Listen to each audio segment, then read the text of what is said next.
कल जो पैराग्राफ हुआ था अंत में, और ये तो हमको पता ही है, कल ये लेख प्रारंभ हुआ है जिसका शीर्षक है भाव का प्रभाव। और जो पैराग्राफ कल अंत में हुआ था उसमें कहा राजमा ने कि वंचित रहे भी क्यों ना, जब उसे आत्म प्रवंचना से ही फुर्सत नहीं, जब वह परतंत्रता को ही स्वाधीनता मान बैठे, जब अभाव में ही भाव ढूंढने लगे। अभाव का भी कभी हो सकता है भाव का भाव आता नहीं, अतः रेत से तेल निकालने के समान अभाव का भाव करते करते ही समय व्यतीत हो जाता है। हाथ क्या आता है? कुछ भी तो नहीं। जीवित अवस्था में ही यदि कुछ हाथ न आया तो मृत्यु परांत क्या होगा, कौन जाने, या क्या लाभ। और किससे वंचित रह जाता है जिसकी बात कह रहे हैं वो है कि प्रेम आनंद शांति का भाव सोया रहता है, खोया रहता है, और प्राणी जो है एक अनुपम भावना से वंचित रह जाता है। ये इसके पिछले पैराग्राफ में अंत में कहा गया था। तो वो जो एक अनुपम भावना है प्राणी के भीतर छिपी हुई है, जो सोई रहती है या खोई रहती है, उससे वंचित रह जाता है। और वंचित रहे क्यों न रहे उसका कारण बता रहे हैं कि वंचित इसीलिए रहता है क्योंकि उसे आत्म प्रवंचना से ही फुर्सत नहीं, यानी वो जान ही नहीं पाता, समझ ही नहीं पाता कि वो अपने आप को ही धोखा दे रहा है, किसी और को धोखा नहीं दे रहा। वो आत्म प्रवंचना में ही लगा हुआ, खुद ही खुद को ठग रहा है। किस प्रकार से कि है तो वो परतंत्र, दूसरों के अधीन है, दूसरों के अनुसार चलता है, उन्हीं के अनुसार जीवन यापन करता है, और फिर भी मान बैठता है कि नहीं मैं तो स्वाधीन हूं, मैं तो अपना जीवन जी रहा हूं बड़े आराम से, और अभाव में ही भाव ढूंढने लगता है। जहां जो चीज है ही नहीं वहां वो ढूंढे, क्या मतलब। और उसके संदर्भ में एक छोटा सा दृष्टांत राजमा से ही सुना था, वो याद आ गया कि एक बुढ़िया झोपड़ी में कुछ ढूंढ रही थी,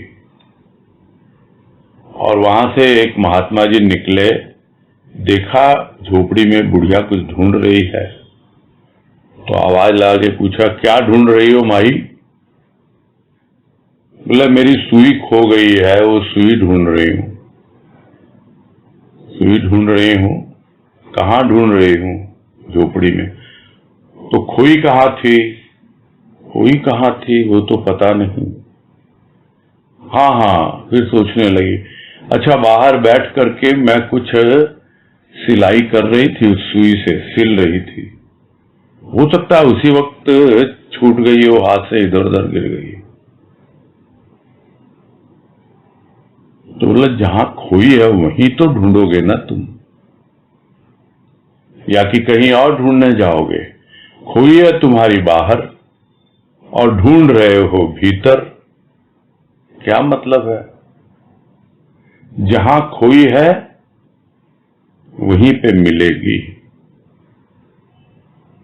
तो हमारा खोया हुआ है भाव, सोया हुआ है भाव।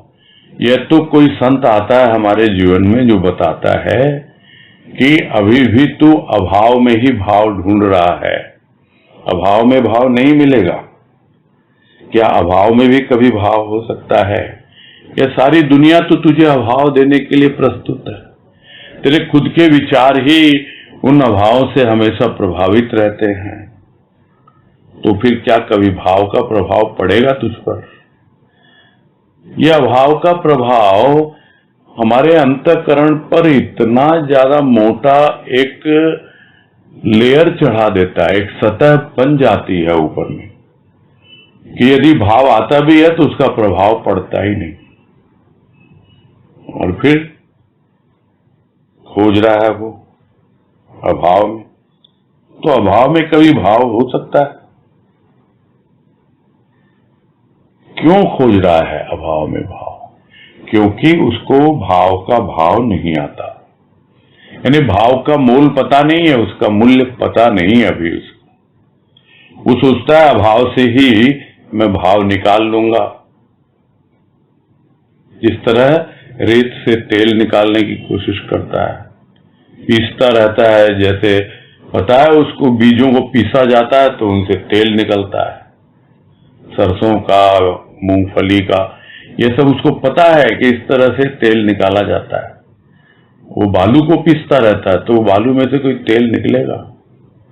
ये तो उसी तरह है, उसके समान है कि अभाव का भाव करता है, मोल करता है अभाव का ही, और रेत से तेल निकालने का प्रयास करता है, और उसका समय पूरा का पूरा ऐसे ही निकल जाता है, पूरा जीवन निकल जाता है और कुछ भी हाथ नहीं आता।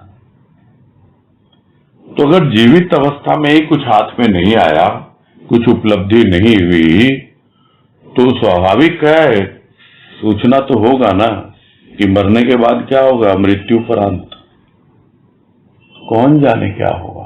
पूछने जाओ क्या होगा, कौन जाने। और अगर जाने भी तो क्यों जाने, क्या लाभ है जानने से? हम तो जी रहे हैं, बड़े आराम से जी रहे हैं, जैसा जीवन जी रहे हैं। ये सब भाव की बातें अपने पास रखिए आप, ये सब भक्ति की, ज्ञान की बातें अपने तक सीमित रखिए, हमें नहीं चाहिए। हमको जो चीज चाहिए आप तो हमें वो दो, और वो वस्तुएं वो लेगा और लेके और अभाव की वृद्धि करेगा।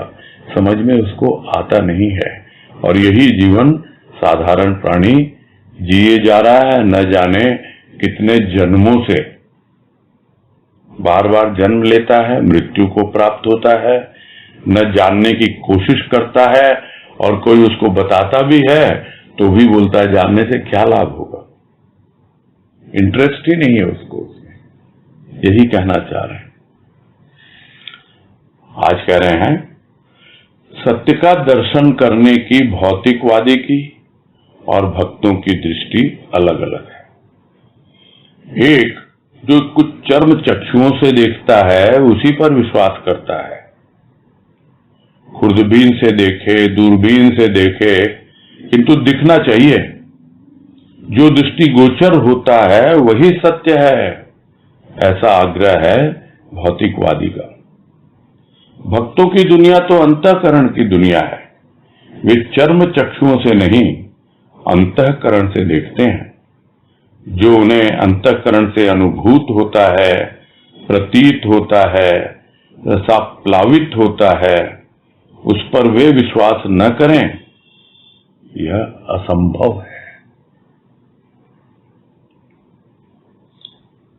और यही बातें हो रही है कि एक भौतिकवादी है, भौतिकवादी यानी भौतिकता में लगा हुआ है, जिसे अंग्रेजी में कहते हैं मैटेरियलिज्म में, वस्तुओं में, धन दौलत रुपया पैसा, जो कुछ भी उसका स्थूल जीवन है, भौतिक जीवन है, बस उसी में लगा हुआ है वो।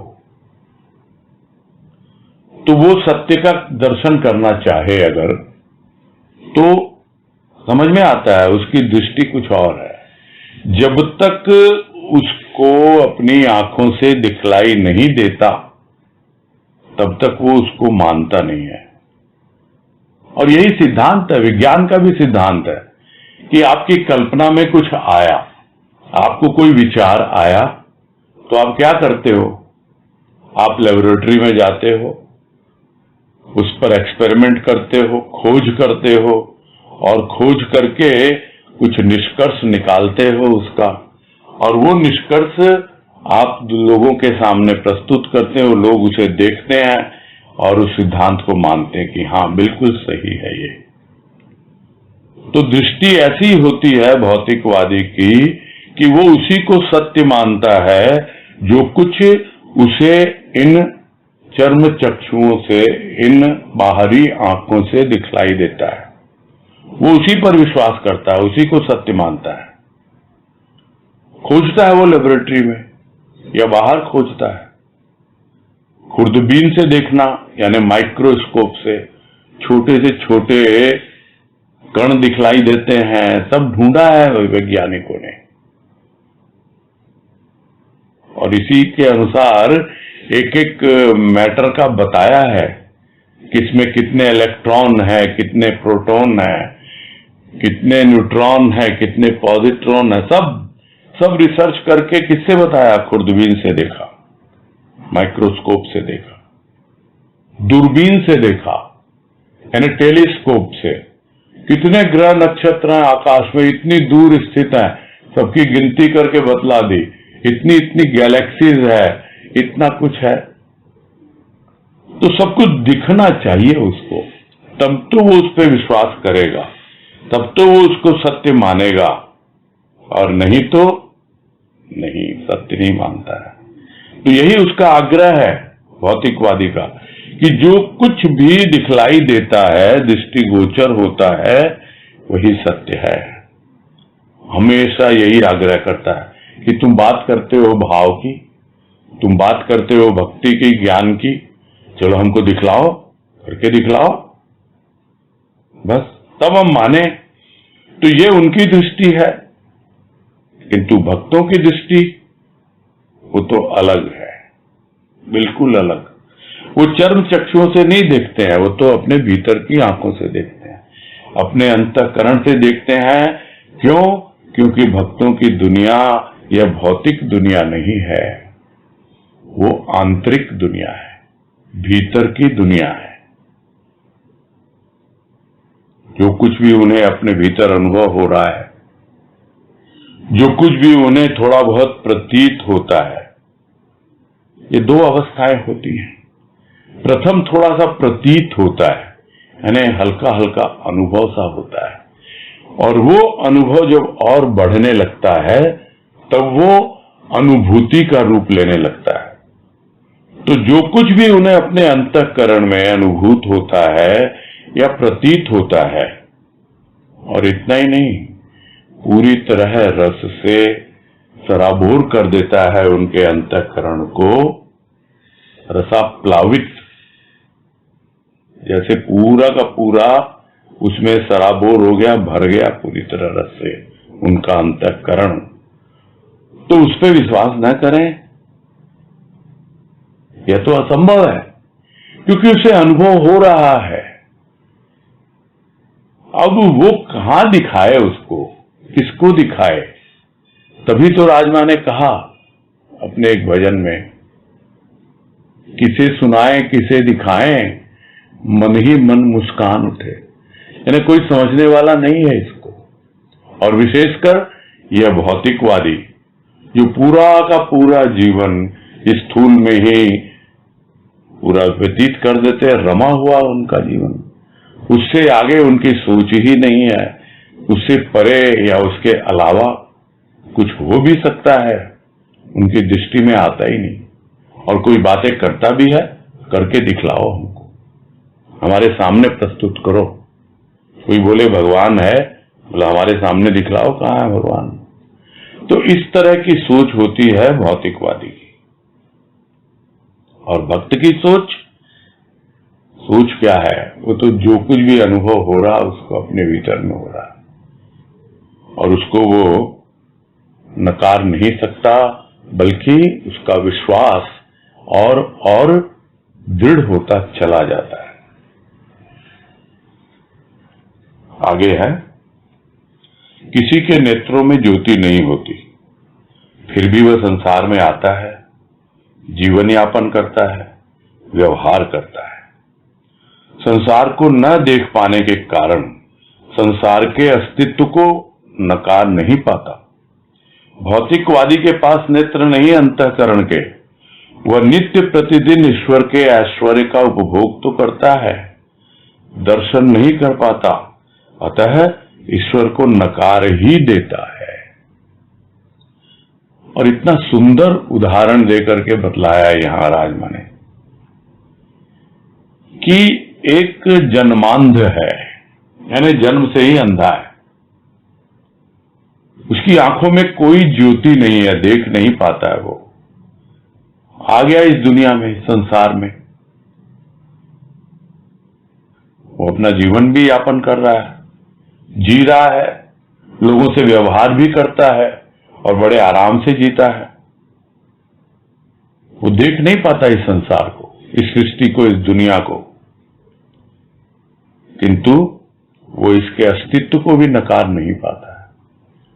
मानता है वो कि है, मैं जहां पैदा हुआ हूं वो स्थान है, मेरे संबंधी हैं, और जो कुछ भी है पूरी सृष्टि में वो है। भले ही मैं इन आंखों से नहीं देख पा रहा उसको, किंतु मैं अनुभव करता हूं। सर्दी है, गर्मी है, फूलों की सुगंध है, और भी बहुत कुछ, हवा चलती है, सूरज उगता है, सब समझ में आता है उसको, तो नकार नहीं सकता इसके अस्तित्व को। जबकि देखा जाए तो भौतिकवादी जो है उसके पास अंतःकरण के नेत्र नहीं है, यानी भीतर देखने की उसके पास आंखें नहीं है। वो उपभोग तो करता है दिन रात, जो कुछ भी ईश्वर का ऐश्वर्य है, बाहर भी उपभोग करता है, भीतर भी उपभोग करता है, किंतु दर्शन नहीं कर पाता ईश्वर का। और ये दर्शन नहीं कर पाता तो क्या करता है, वो ईश्वर को नकार ही देता है। यही कह रहे हैं यहां इनडायरेक्ट में कि भाई सीखो, इन अंधे लोगों से तो सीखो जो जन्मांध हैं, जो देख नहीं पाते फिर भी स्वीकार तो करते हैं ईश्वर के अस्तित्व को, इस संसार को, इस सृष्टि को।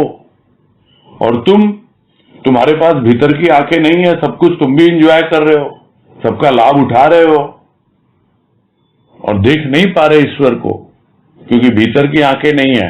तो इसका क्या मतलब हुआ, तुम ईश्वर को नकार दोगे? कुछ तो इनसे सीखो, कुछ तो समझो। किंतु वो तो दर्शन नहीं कर पाता, इसलिए नकार देता है, क्योंकि भौतिकवादी की दृष्टि ही यही है, और यही उसकी फिलॉसफी है, जिसको हिंदी में कहा जाता है यही उसका दर्शन है। यानी इसी को मान के चलता है कि जब तक मुझे अपनी आंखों से दिखलाई नहीं देगा मैं उस पर विश्वास नहीं करूंगा, नकार देता है। आगे है, अनुदात्त मनोवृत्तियों को ही यदि भाव की संज्ञा दी जाए तो अनुचित है, फिर भी वह अनुभूत होती हैं तो उन्हें भाव की संज्ञा दी ही जाती है। उदात्त मनोवृत्तियों का क्षेत्र भी हृदय ही है, किंतु भाव तो उदात्त मनोवृत्तियों को भी नीचे छोड़ता हुआ कुछ अलौकिक है, जहां मनोवृत्तियां उदात्त हों या अनुदात्त पूर्णतया विलीन हो जाती हैं। और इस बात को पहले भी इसी लेख में कहा है राजमा ने, और उसको दूसरे ढंग से यहां बता रहे हैं कि एक वृत्ति है उदात्त, उदात्त यानी महान है, बड़ी ऊंचाई पर है, और एक है अनुदात्त यानी बहुत नीचे के धरातल की है, बहुत सतही है। तो ये दोनों ही प्रकार की मनोवृत्तियां हैं, जिसको पहले विकारों का नाम दिया गया, उसको यहां कह रहे हैं अनुदात्त मनोवृत्ति है। और उसको यदि भाव की संज्ञा दी जाए, क्योंकि लोग उसको भी भाव मान लेते हैं, क्योंकि काम, क्रोध, लोभ, मोह ये सब इसके प्रभाव में तो रहता है और इसी को भाव मान के चलता है। तो भाव की संज्ञा दी जाए तो यह कहना तो उचित नहीं है, ये तो अनुचित है। उसका नाम दिया जाए कि भाई यह जो मनोवृत्तियां हैं जो निम्न धरातल की हैं, तो उसको मैं क्या भाव कहूं? फिर भी होती है वो अनुभूति उसको, और फिर भी लोग उसको भाव की संज्ञा दे ही देते हैं। वे हमें हो तो रही है, किंतु यह भाव वो भाव नहीं है जिसकी बातें इस लेख में की जा रही हैं। यही समझा रही हैं, जिस भाव की बातें की जा रही हैं वो उसको यही समझाते हैं यहाँ पर राजमा कि वो है उदात्त मनोवृत्तियां।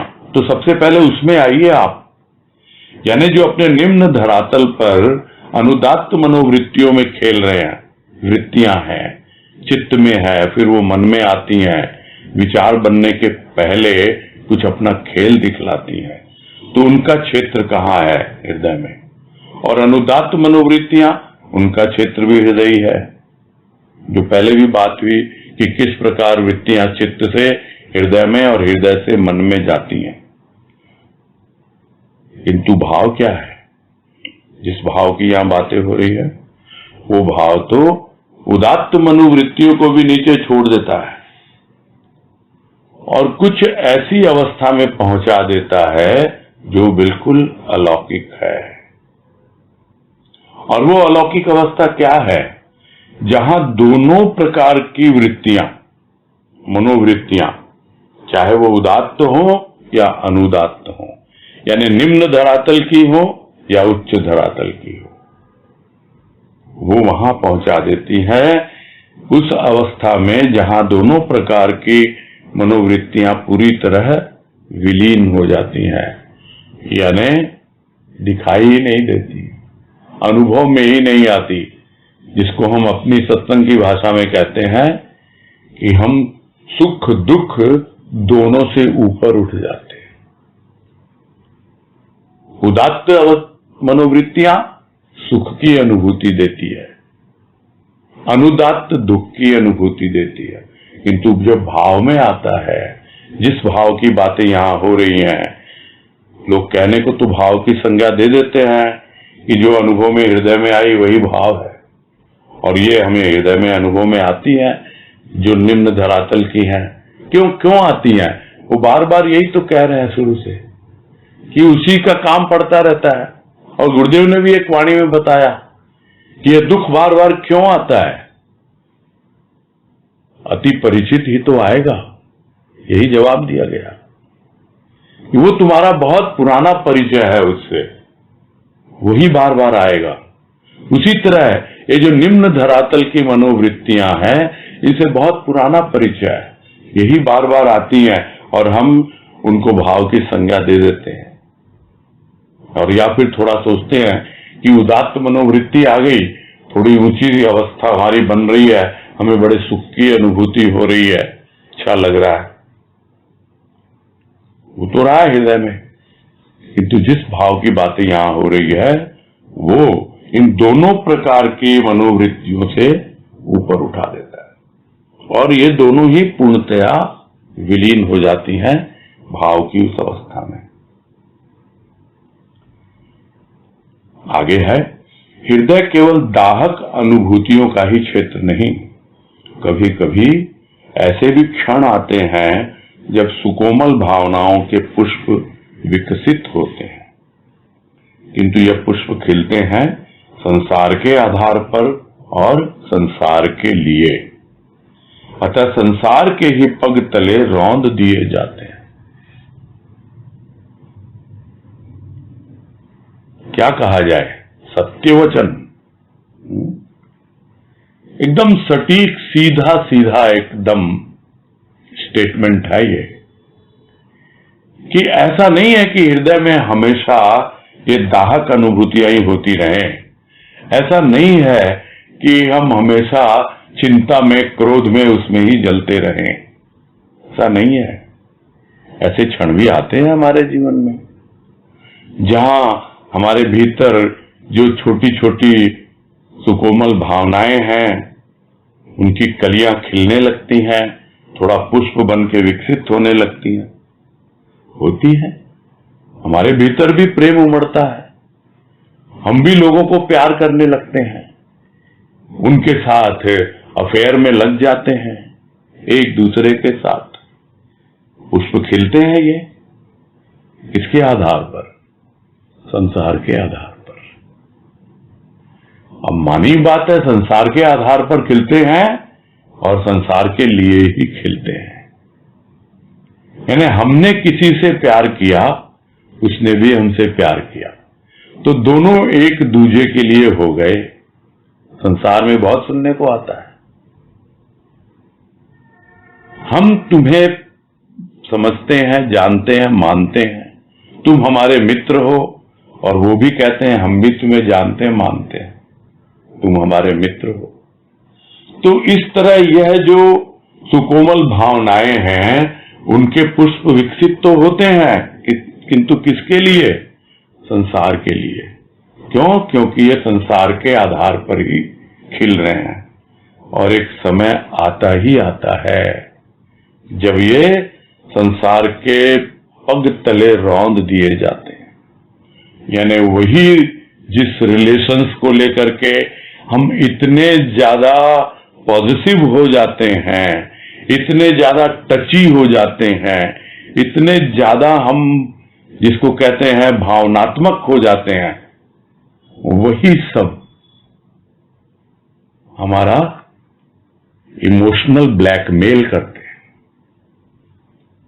ये फैक्ट है, बिल्कुल फैक्ट। हम सब अनुभव करते हैं इनको, इन सब बातों को, और यही यहां कह रहे हैं सत्य वचन। यही सत्य वचन है कि संसार के ही पग तले रौंद दिए जाते हैं।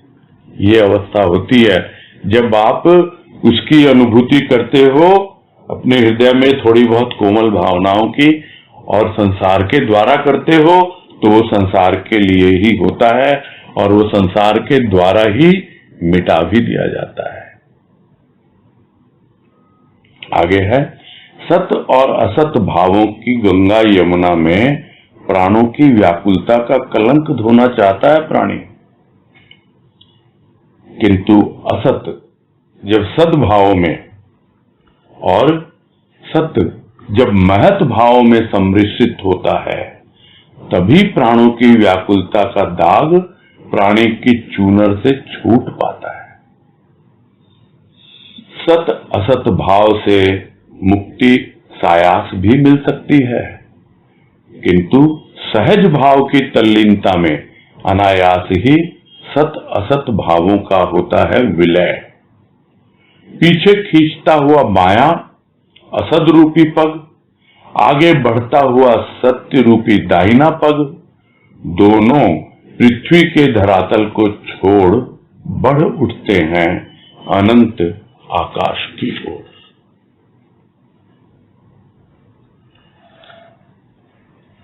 और इसमें यही कह रहे हैं कि प्राणी की व्याकुलता इतनी है कि वो समझ नहीं पाता है। वो प्राणी की व्याकुलता प्राणों में है, और दो प्रकार के भाव की नदियां प्रवाहित हो रही हैं इस संसार में, एक है सत और एक है असत। तो इन सत और असत भावों की गंगा यमुना में जो भी प्राणों की व्याकुलता इतनी बढ़ जाती है, इतनी जो कहते हैं दाहक अनुभूति, कहां से आती है वो दाहक अनुभूति? वो प्राणों से आती है, क्योंकि जो हमारे प्राणों का जन्म जन्मांतर का साथी है, जो हमारा प्राण प्रिय है, जो हमारा प्राण दाता है, हम उसी से बिछड़े हुए हैं। हमारे प्राण छटपटाते रहते हैं और हम समझ नहीं पाते हैं, और यही दाग है, यही कलंक है प्राणों की व्याकुलता, जो हमारे अंतःकरण पे लगा रहता है, जो हमारे अंतःकरण की चूनर है, जिसे कहते हैं चादर या चूनर, कुछ भी, उस पे ये दाग प्राणों की व्याकुलता के कारण लगे रहते हैं। और धोना चाहता है प्राणी, कभी सत में कभी असत में, कैसे तैसे, क्या करें?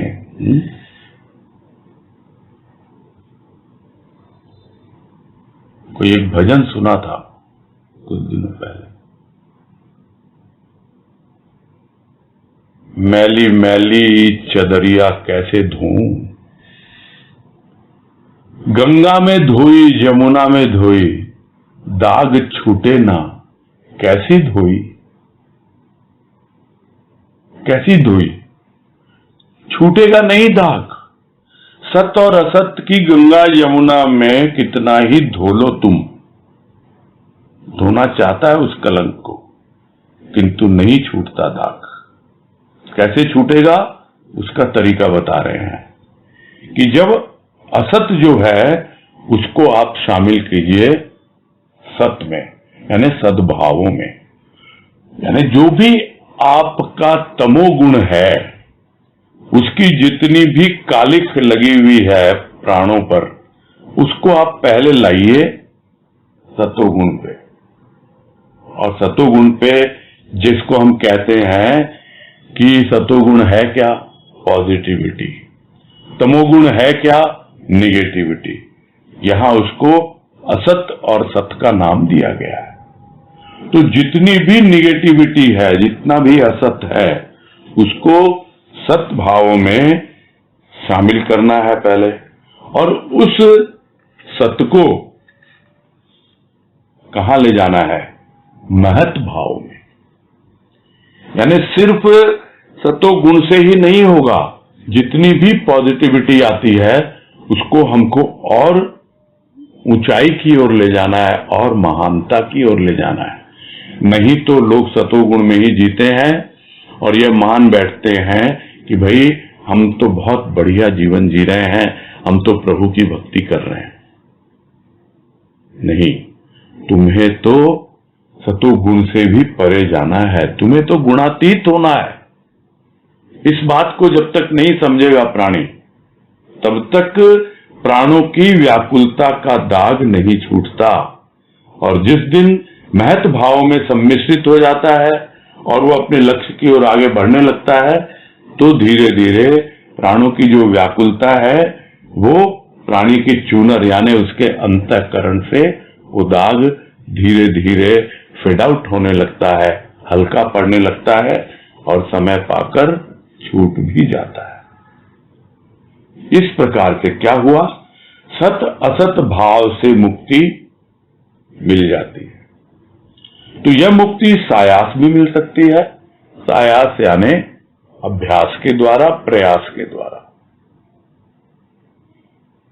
किंतु जब सहज भाव की तल्लीनता आ जाती है, यानी आपने जिस भाव को अपनाया और वो सहज ही अपने आप ही दोनों गुणों को संभाल रहा है, आपको कुछ प्रयास ही नहीं करना कि तमोगुण को सतोगुण में, सतोगुण को तमोगुण से न्यूट्रलाइज करूं, ये करूं, वो कुछ करने की जरूरत नहीं होती है। सहज भाव है।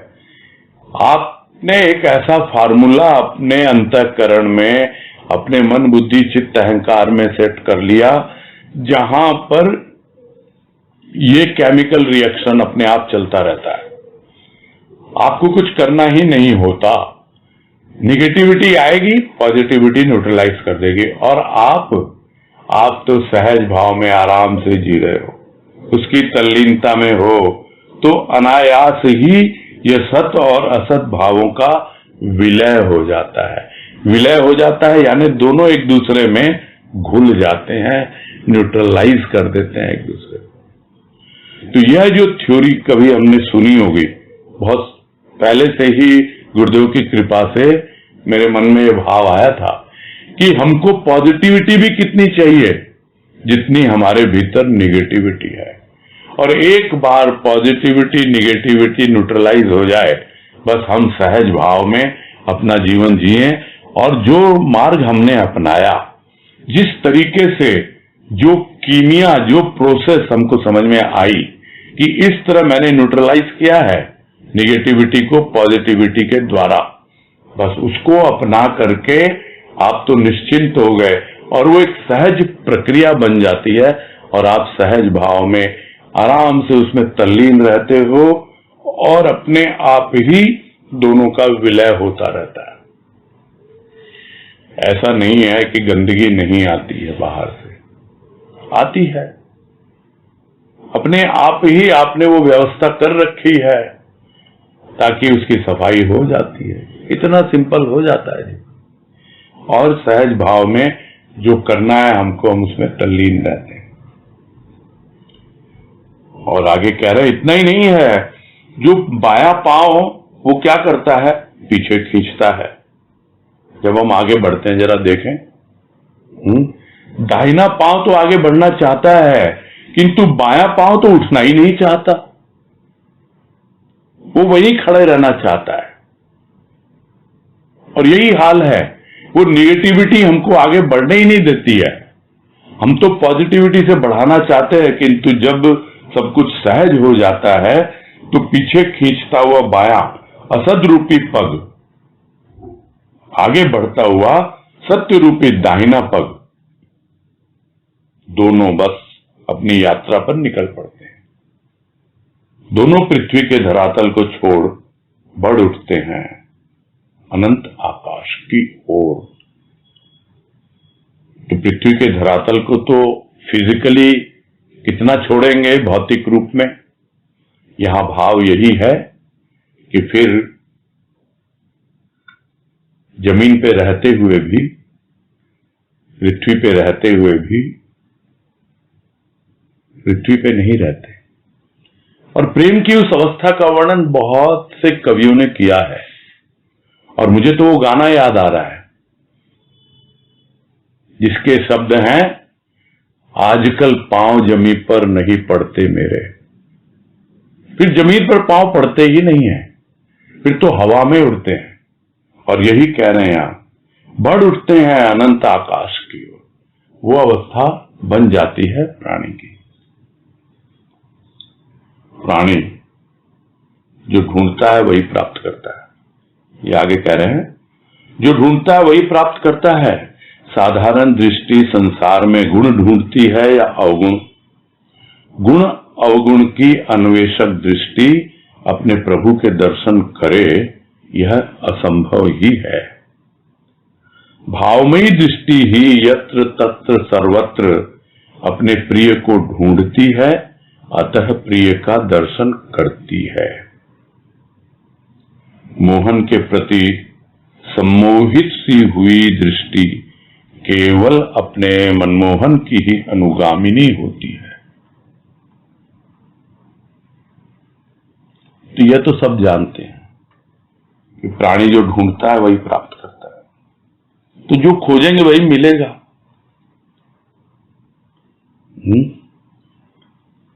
स्वाभाविक है। गुण ढूंढता है या अवगुण ढूंढता है।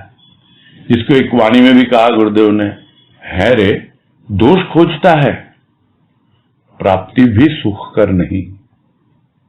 हम दोष खोजते हैं दूसरों में, और अगर मिल भी जाए तो क्या होगा, प्राप्ति सुख कर कैसे होगी। दोष में कोई सुख मिलता है प्राप्त होने के बाद। और अपने भीतर भी ढूंढते हैं, दोष ही ढूंढते हैं। निगेटिविटी पे ध्यान नहीं देना, हमको तो पॉजिटिविटी पे ध्यान देना। किंतु एक बार जब निगेटिविटी पॉजिटिविटी दोनों का खेल समझ में आ गया, यानी गुण और अवगुण दोनों का खेल समझ में आ गया, तो फिर सब कुछ सरल हो जाता है। तो ढूंढता है कोई प्राप्त करता है। तो कोई गुण ढूंढता है, कोई अवगुण ढूंढता है, या एक ही व्यक्ति किसी में गुण ढूंढता है, किसी में अवगुण, और या एक ही व्यक्ति में गुण अवगुण दोनों ढूंढता है।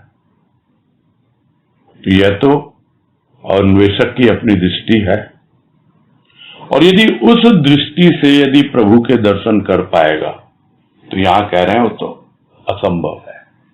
यानी गुण अवगुण का अन्वेषण यदि कर रहा है, खोज कर रहा है कोई उस दृष्टि से अपने प्रभु के, तो दर्शन कर पाएगा, यह असंभव ही है।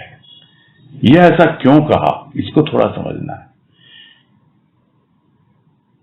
जो पहले बताया अवगुण यानी निगेटिविटी, तमोगुण नाम गुण है उसका, किंतु वो है क्या, वो तो अवगुण ही है। सतोगुण उसी को लोग गुण कहते हैं, गुण उसका भी है। हाँ भाई, इसमें तो बहुत गुण है, सतोगुण ही है, ये हो गया दोनों। किंतु वो कहाँ है, वो तो न तो असत भाव में न सद भाव में, वो तो महत भाव में है।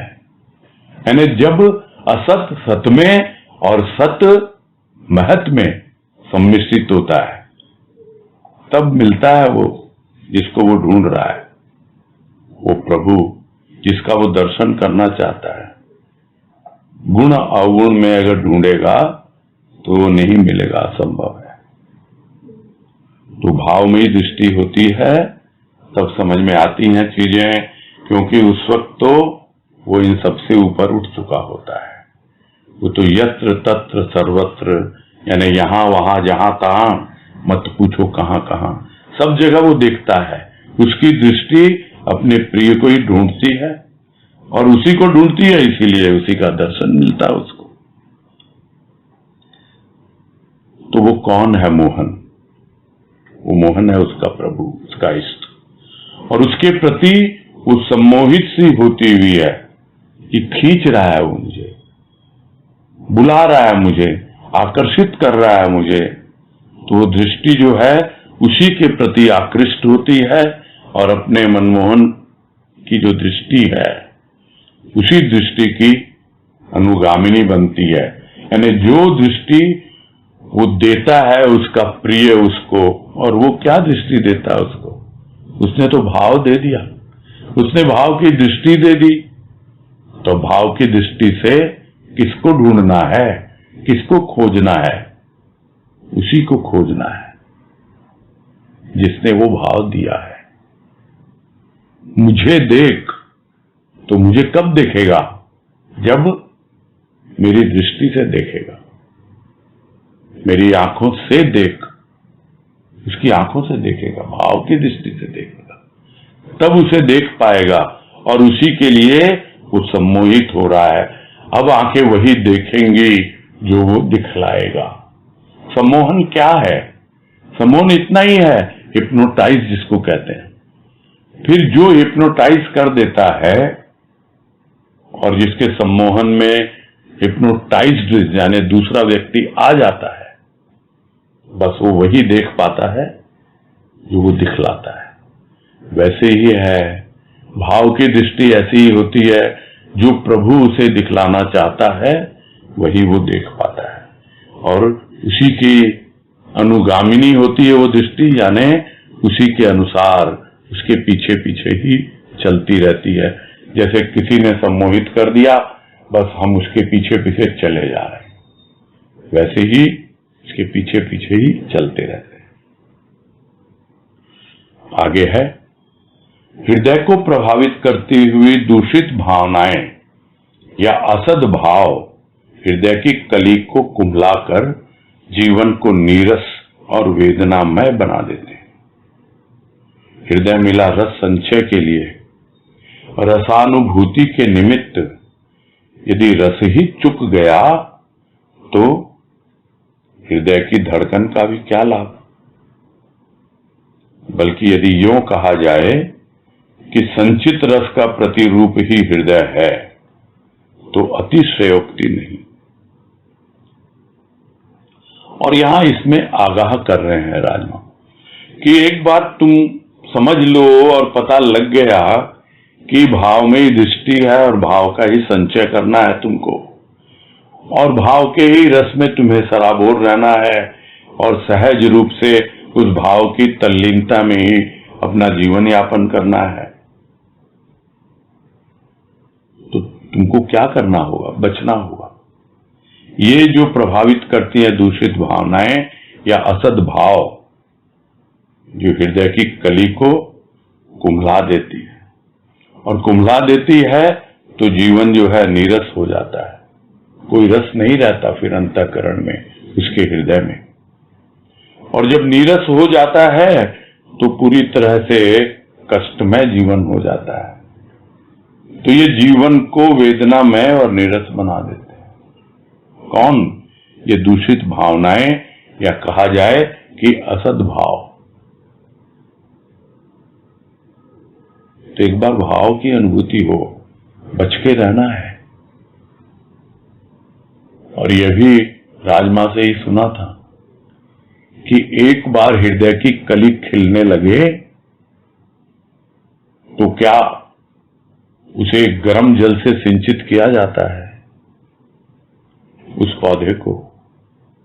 ये असद भावनाएं, ये दूषित भावनाएं ये गर्म जल की तरह है, उससे सींचा नहीं जाएगा, वो तो भाव से ही सींचा जाएगा।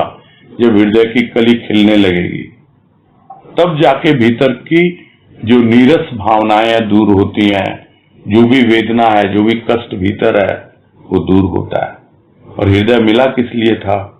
रस संचय के लिए मिला और रस की अनुभूति के लिए मिला।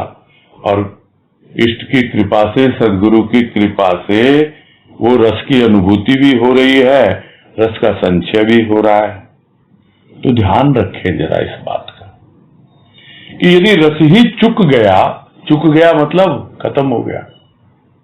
जिसको कहते हैं ना हिसाब चुकता हो गया, यानी खत्म हो गया, रुपया पैसा सब खत्म, चुकता हो गया हमारा, तो बचा ही नहीं कुछ हमारे पास। तो रस ही यदि चुक गया, खत्म हो गया, तो हृदय यदि धड़कता भी रहा एक स्थूल यंत्र की तरह, तो उसे क्या लाभ हुआ?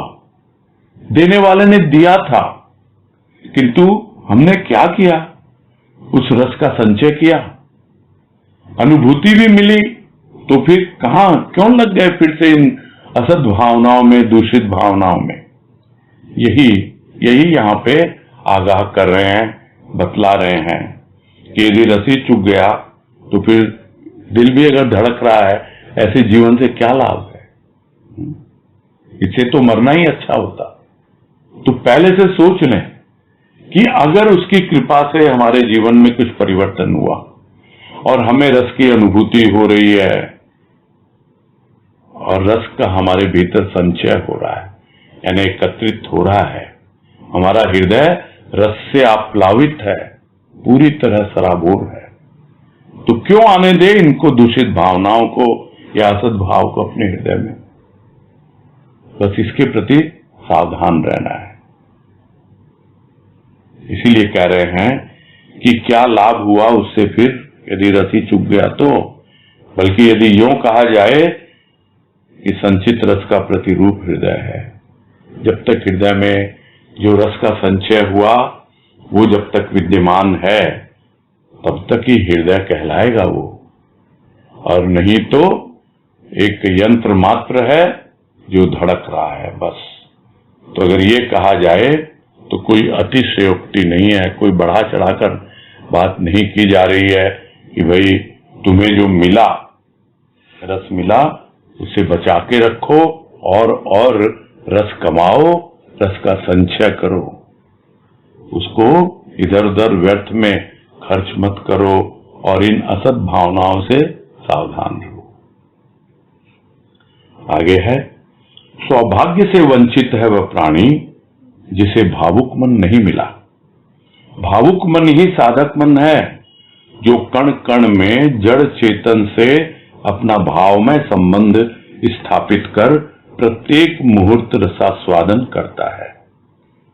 प्रकृति प्रत्येक मुहूर्त प्रत्येक प्राणी के सम्मुख एक ही नृत्य प्रस्तुत करती है। यदि बधिर प्राणी को, नेत्र विहीन प्राणी को प्रकृति के मादक नुपुरों की झंकार रसानुभूति नहीं देती, प्रकृति के सम्मोहक आकर्षण में साध्य की झलक दृष्टिगोचर नहीं होती, तो प्रकृति का दोष नहीं, उसके हृदय का दोष है। और अब इस बात को प्रकृति से जोड़ करके कि कौन सी प्रकृति किसकी कैसी है, एक है जो भावुक प्रकृति का है और एक है जिसे भावुक हृदय नहीं मिला है। तो क्या सबको भावुक हृदय मिल जाता है?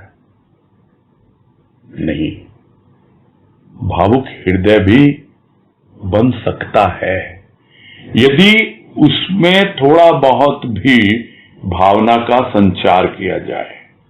जो भावना भीतर जा रही है वो तो बिल्कुल जड़वत है, जड़वत है, पत्थर की तरह है, इसलिए वो हृदय जो है और पत्थर की तरह होता जाता है। स्थूल का व्यवहार करेगा, स्थूल का जीवन जिएगा, तो स्वाभाविक है कोमल भावनाएं कहां से आएंगी? कैसे भावुक होगा हृदय? तो उसका सौभाग्य से वंचित है वो तो भाई। तो पहले तो उसको अपना हृदय थोड़ा सा द्रवित करना होगा, थोड़ा नरम करना होगा, तब वो भावुक मन बनेगा उसका। और भावुक मन होता है तभी जाकर उसकी साधना प्रारंभ होती है, नहीं तो वो साधना ऊपर ऊपर रहती है। जिस तरह पथरीली जगह होती है तो पानी गिराओ भी तो बह जाता है ऊपर ऊपर, और जब वो नरम हो जाती है मिट्टी तब वो धीरे धीरे सूखती है। इसलिए साधक तभी बनेगा वो मन जब उसका हृदय भावुक होगा। वही है, और जो धीरे धीरे जड़ और चेतन दोनों में अपना भाव में संबंध स्थापित करने लगता है, यानी जड़ता धीरे धीरे उसकी दूर होने लगती है, चेतनता उसमें आने लगती है। क्यों?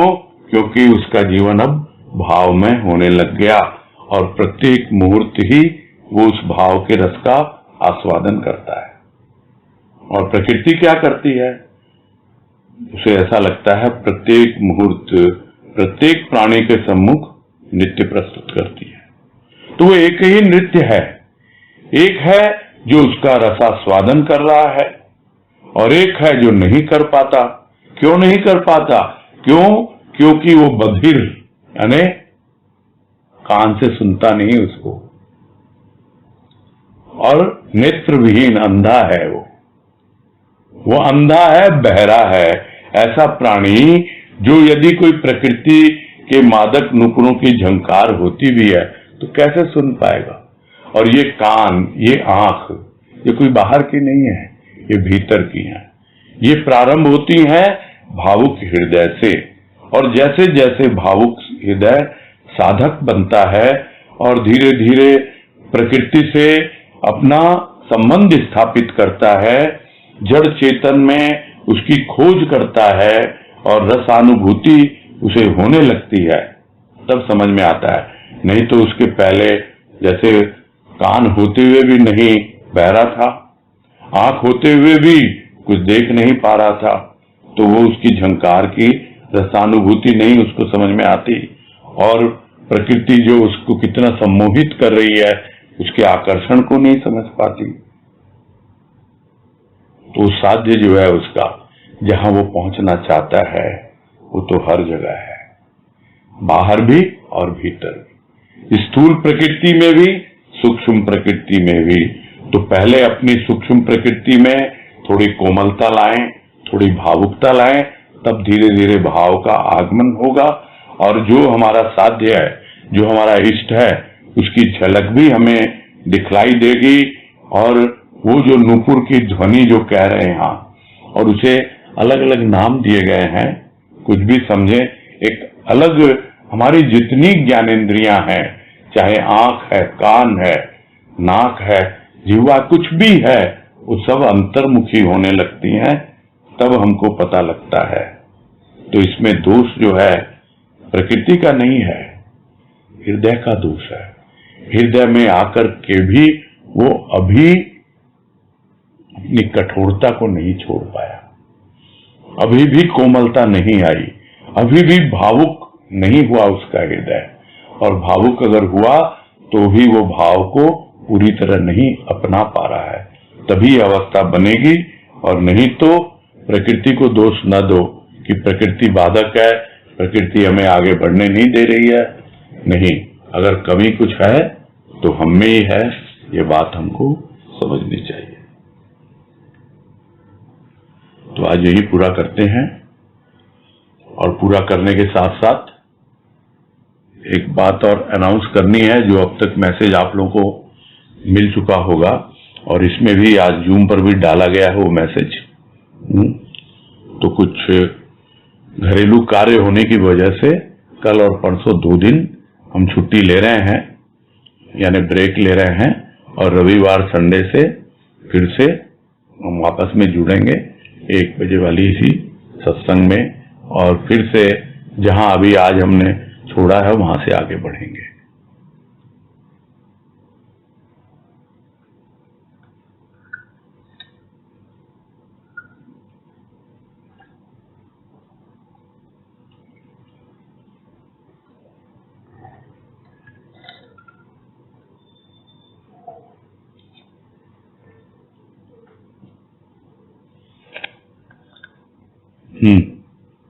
अजय बंसल, बोलिए। हाँ भैया प्रणाम। हाँ नमस्कार, बोलिए। ये जो पूरा पैराग्राफ है 29 पेज पे, हृदय केवल दाहक अनुभूतियों का ये क्षेत्र नहीं है। ये पूरा पैराग्राफ में काफी नेगेटिव पिक्चर पेंट हुई है और तो मुझे ऐसा लग रहा है कि जैसे हम लोग इस राह पर हैं आध्यात्म में, तो इससे रिलेशन जो हैं, चाहे घर में है वाइफ के साथ, बच्चों के साथ, या कुछ संबंधी हैं, कुछ दोस्त हैं जो कॉलेज से अभी तक चल रहे हैं 40 साल के ऊपर, तो ऐसा कुछ रौंद दिए गए ऐसा नहीं लग रहा है। लग रहा है कि रिलेशन अच्छे हैं और मिलके बात करके अच्छा लग रहा है, मतलब उसमें एकदम लिप्त नहीं हो रहा है, लेकिन द फीलिंग इज गुड। तो ये क्या है, मतलब इसमें राजमा क्या क्या कहना चाह रही है, मतलब जो मुझे नहीं समझ में आ रहा है। नहीं, फिर आप अपने अंतर यात्रा में नहीं जाएंगे, भीतर नहीं कुछ खोज पाएंगे, भीतर कुछ आपकी कोई प्रगति नहीं होगी, आप इन्हीं बाहरी रिलेशंस में ही उलझे रहेंगे, ये कहने का मतलब।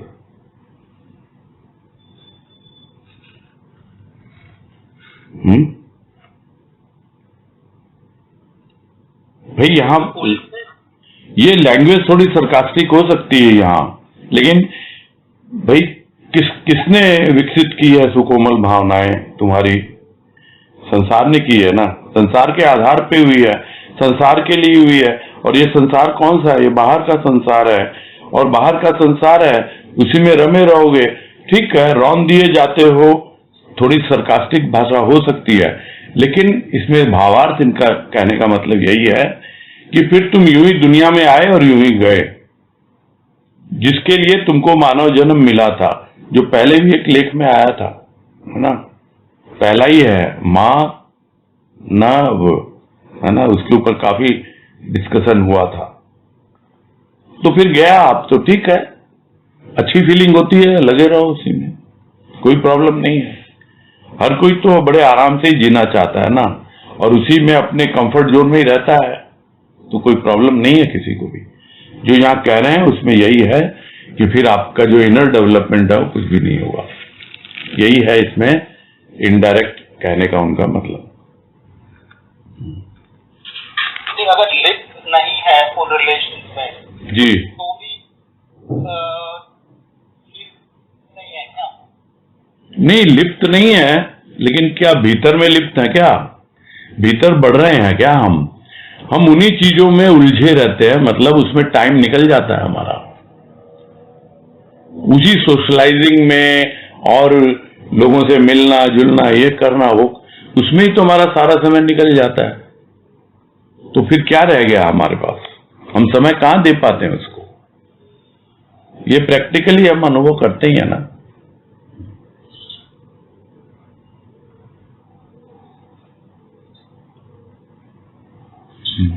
मतलब कम से कम रखना है, जितना जरूरी है उतना ही रखा जाए, और यदि पूरी तरह से इससे बच पाओ तो उससे बढ़िया कुछ नहीं है। पूरी तरह से होता नहीं है, जब तक शरीर है, संबंध है, लोग हैं, सब कुछ है, तो बड़ा कठिन होता है, लेकिन जितना मिनिमाइज कर सके हम उसको।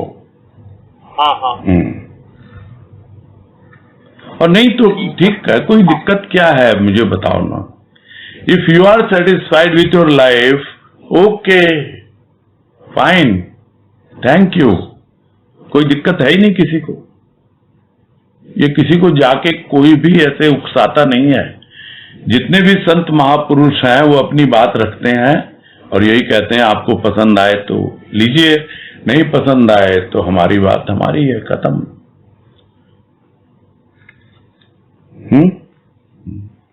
हाँ भैया सही है। ठीक है, हाँ हरिओम। हाँ तनुश्री।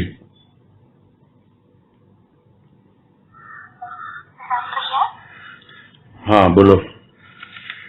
ये जो पांचयात्री व्यक्ति का उदाहरण आया, तो अतः व्यक्ति भले देख नहीं सकता, लेकिन उसको पता है कि संसार है, क्योंकि उसको सुन सकता है, छू सकता है, महसूस कर सकता है। तो माँ ने कहा कि तो लेकिन इसलिए उसके असर को नकार नहीं पाता, लेकिन हम फीलिंग्स पे क्या उस तरह से बिलीव कर सकते हैं? स्कूल में तो हम प्रेजेंस फील कर सकते हैं, छू के, देख के, सुन के। हाँ, तो वो भीतर की आंखें नहीं है ना, यही तो बोल रहे हैं। यही तो बोल रहे हैं ना कि जो भौतिकवादी है उसके पास नेत्र नहीं है अंतःकरण के, लेकिन वो जो कुछ भी है वो ईश्वर का ही तो है। ये प्रकृति किसकी है? प्रकृति जो है ईश्वर की तो है, उसका पूरा उपभोग करता है। वो सारा कुछ जो भी खोज करता है, रिसर्च करता है, लगा रहता है, किसमें है? वो सब कुछ तो नेचर का ही है। लेकिन फिर भी वो जिसने नेचर बनाया है उसके बारे में, क्रिएटर के बारे में वो नहीं उसको मानता है, और जितने साइंटिस्ट हैं सब उसको नकारते ही हैं। यही कहना चाह रहे हैं। ठीक है। एक बार और क्रिया कि ऐसे भाव की बात, मतलब क्या व्यक्ति मतलब भीतर लेके ही आया है वो भाव, तो परमात्मा भाव के रूप में ही है, फिर वो उसको कैसे भूल जाता है या टच कैसे छूट जाता है? कैसे की बात छोड़ो, तो कोई एक दिन की बात नहीं है ना, ये तो जन्म जन्मांतर की बात है। कब से ही चल रहा है ये खेल ना। ये तो समझ में आना चाहिए कि हमारा सौभाग्य है, जो कहा ना कि सौभाग्यशाली होगा, लेकिन जो सौभाग्य से वंचित है तो उसकी तो बात ही क्या करें अब हम। हमारा तो सौभाग्य है कि भाई ठीक है, हमको सदगुरु मिले हैं, सत्संग मिला है और हम चर्चा कर रहे हैं, इतना बड़ा सौभाग्य है हमारा।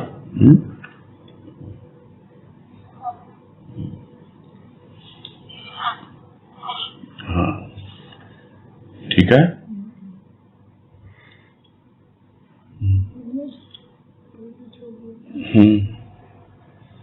समय हो गया है। तो कल नहीं हो पाएगा तो पहले लाना चाहिए ना हाथ, तैयार रहना चाहिए।